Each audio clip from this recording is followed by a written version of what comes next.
unsur-unsur yang ada dalam laporan keuangan, terus elemen-elemen penting yang ada dari unsur-unsur tersebut. Menurutmu laporan keuangan bisa jadi landasan pengambilan keputusan dalam satu perusahaan? Menurutku bisa, karena analisis laporan keuangan ini memberikan dasar yang tepat untuk mengambil sebuah keputusan. Misalnya kalau seorang investor, dia bantu seorang investor itu untuk mengambil keputusan mau menanamkan modal di perusahaan tersebut atau tidak. Kreditur dibantu untuk memikirkan untuk memberikan pinjaman atau tidak. Terus manajemen perusahaan untuk mengatur strategi bisnisnya. Karena yang seperti kita tahu, analisis laporan keuangan itu proses yang penting untuk memahami kinerja perusahaan. Karena melalui analisis ini nih, pengguna laporan keuangan bisa melihat kesehatan keuangan perusahaan tersebut, laporan arus kasnya dengan kinerja perusahaannya. Contohnya kalau misalnya ada seorang investor yang mau memberikan modal, pasti dilihat dulu laporan keuangannya untuk melihat kinerja perusahaan tersebut, keuangannya bagus atau tidak, perusahaan sehat atau tidak. Nah, bantu nih untuk mengambil keputusan dia mau berinvestasi itu atau tidak. Terus ada lagi tuh 3 unsur dalam laporan keuangan, tapi saya lupa ketahuan. Yang pertama itu neraca. Neraca itu menunjukkan posisi keuangan perusahaan pada suatu waktu tertentu. Yang kedua itu laporan laba rugi.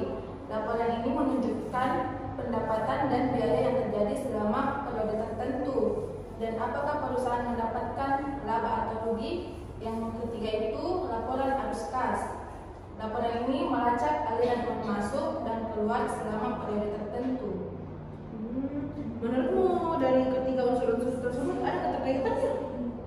Menurutku itu ketiga unsur ini saling melengkapi, karena neraca menunjukkan posisi keuangan saat ini, laporan laba rugi menunjukkan performa keuntungan, dan laporan arus kas itu menunjukkan ketersediaan kas untuk operasional.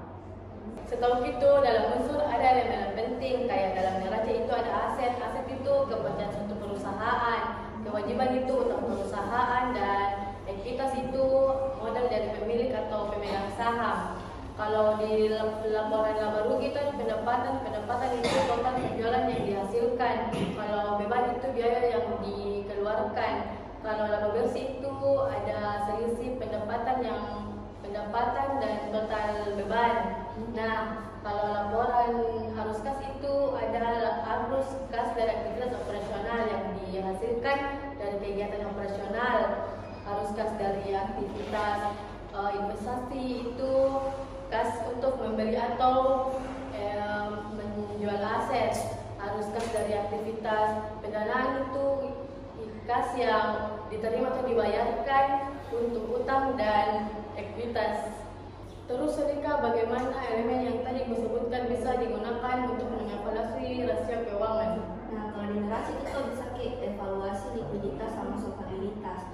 Kalau di likuiditas itu dihitung menggunakan rasio lancar yang dilihat dari aset lancar atau kewajiban jangka pendek. Kalau di solvabilitas dia dihitung menggunakan rasio utang terhadap ekuitas yang dilihat dari kewajiban atau ekuitas. Nah, kalau di laba rugi dia itu bisa digunakan untuk evaluasi profitabilitas yang dihitung menggunakan margin laba bersih yang dilihat dari laba bersih atau pendapatan. Nah, semakin tinggi marginnya itu semakin menguntungkan nih. Terus yang terakhir tadi ada laporan arus kas. Nah, di laporan arus kas itu bisa dievaluasi likuiditas. Nah, arus kas itu dari aktivitas operasi menunjukkan seberapa baik perusahaan untuk menghasilkan kas dari kegiatan sehari-harinya. Kalau mengerti ke saya, ada yang bisa kasih contohnya? Setahu itu contoh sederhana neraca itu jika aset lancar 400 juta dan kewajiban jangka pendek 200 juta, rasio lancar itu 400 bagi 200 yaitu 2.